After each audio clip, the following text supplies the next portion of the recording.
Hi, online housemates! Para po sa akin, ang 10 commandments sa online bahay ni Kuya ay ang mga sumusunod. Una, maging responsible na online housemates ni Kuya at maging good netizens. Pangalawa, huwag awayin o laitin ang kapwa online housemates.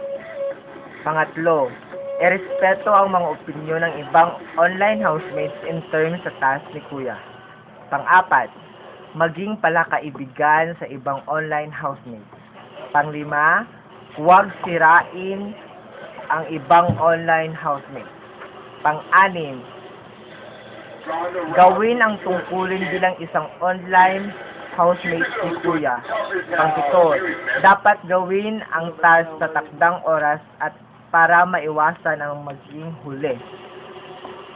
Pang-walo, maging updated sa media para malaman ang susunod na task. Pang-siyam, gawin ang task ukol sa hinihingi nito. Pang-sampu, huwag gawing excuses ang online bahay ni Kuya para makapang-scam o sirain ang reputasyon ng palabas o ang istasyon nito. Maraming salamat!